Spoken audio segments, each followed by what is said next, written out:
नमस्कार मित्रांनो. सध्या तीव्र चारा टंचाई आणि पाणी टंचाई सुरू आहे.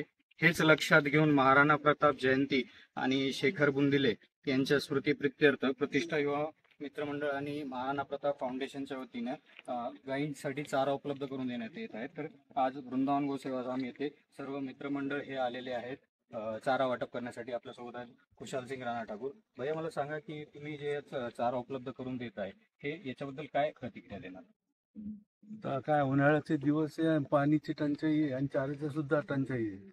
आणि हे विधायक कार्य म्हणून महाराणा प्रताप जयंतीच्या निमित्ताने आणि आमचे शिपे सालार सरदार सनी बुंदले हे अचानक देवाज्ञा झाली, त्यांच्या प्रित्यर्थ युवा प्रतिष्ठानतर्फे हे चारा वाटपचा कार्यक्रम त्यांनी नियोजित केलेला आहे.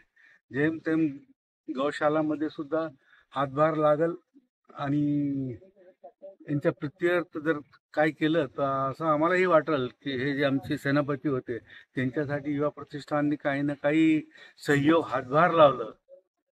त्यासाठी हे कार्यक्रमाचं नियोजन महाप्रताप जयंतीच्या निमित्ताने करण्यात आलेलं आहे. जसं शेखर बुंदिले आपण आम्ही पाहत होतो सामाजिक कार्यामध्ये सदैव अग्रेसर होते. आज त्यांच्या स्मृतीमध्ये हे चांगलं कार्य होत आहे, त्याबद्दल काय? आता कसं बुंदेले परिवार पहिल्यापासून सामाजिक राजकीय आणि प्रत्येक फील्डमध्ये आणि शेतकरी वर्गमध्ये सुद्धा नेहमी सतत काम करायचे आणि त्यांना हे वारसा मिळालेला आहे. बुंदेले परिवाराला शंकरसिंग भैयाच्या हाताखाली आम्हीच सगळे लोक शिकलेलो आहे, राजकारण समाजकारण. आणि त्यांच्यानंतर मग जितेंद्र बुंदेले होते, गुलाब भैया आहे, देवेंद्र आहे. पण आता आमचा धडाडीचा महाराणा प्रताप पूर्णाकृती पुतळा अनावरणाचे जे सरदार होता ते सनी बुंदेले याचा हा पुतळा अनावरणमध्ये सिंहाचा वाटा होता. आणि मराठीमध्ये एक म्हण आहे ना, गड आला पण सिंह गेला. तसेच महाराणा प्रतापच्या पुतळ्याचं अनावरण तर झालं पण आमचा टायगर चालला गेला. ह्या वस्तूचे आमच्या सगळ्या लोकांना फार दुःख झालेलं आहे. आम्हाला ईश्वर त्यांच्या आत्म्याला शांती प्रदान करो. आजच्या निमित्ताने आमच्याकडून सुद्धा सर्व लोकांकडून शेखर बुंदेले यांना मनापासून श्रद्धांजली अर्पित करतो. या निमित्ताने येत्या 9 मे रोजी महाराणा प्रताप यांची जयंती आहे.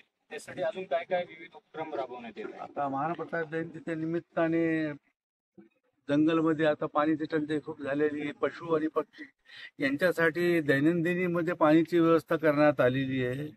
आणि महाराणा प्रतापच्या जीवन चरित्रावर एक पुस्तक लिहिलेली आहे, त्याच्यात सुद्धा एक वाटप होणार आहे.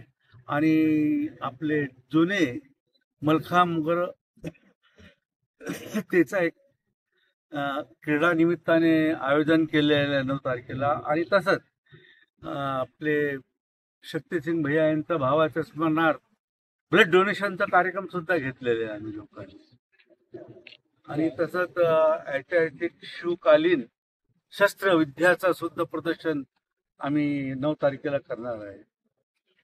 शेवटी मागील काही वर्षापासून आपण राजकारणातून अलिप्त झालेलो आहे, तर पुढच्या येणाऱ्या काळामध्ये आपण ऍक्टिव्ह राहणार का, असे खूप लोक काय कालांतराने काय घडत असतं हे काही सांगू शकत नाही राजकीय. कारण काय आता याच्यामध्ये गेल्या 35-40 वर्षापासून मी राजकारण करतोय आणि मी 15-20 वर्ष नगरसेवक राहिलो, सभापती राहिलो, उपाध्यक्ष राहिलो आणि नगराध्यक्ष सुद्धा राहिलो.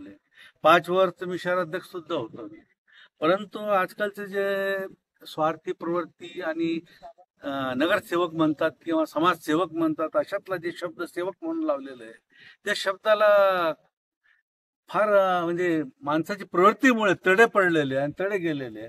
यासाठी माझ्यासारख्या माणसाला हे जरा राजकारण सोयीस्कर किंवा हे यशस्वी होणार असं मला वाटत नाही. याच्यामध्ये सगळं मॅक्झिमम लोक काही आहेत जे चांगले राजकीय सामाजिक कार्यकर्ते जे चांगले कामं करतात, सेवाभावानी काम करतात, पण बरेचसे लोक असे आहेत की स्वार्थी प्रवृत्तीनं आणि शोषण प्रवृत्तीनं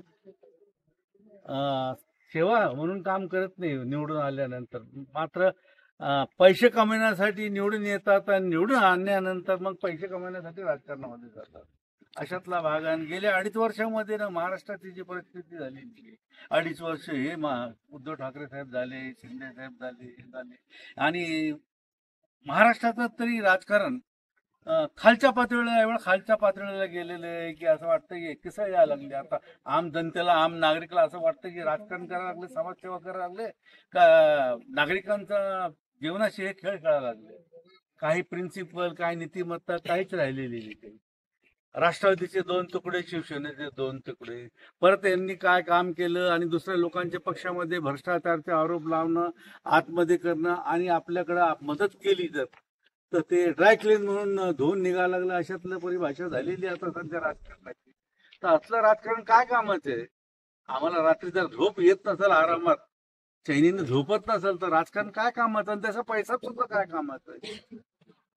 पण एकूणच जसं आपण म्हणले की सध्याचं राजकारण हे खूप बदललेलं आहे, पण निश्चितच युवा पिढी जी आहे आपल्याला पुन्हा राजकारणात बघू इच्छिते. हीच आशा व्यक्त करतो की आपण देखील पुढे येणाऱ्या काळात राजकारणात दिसणार.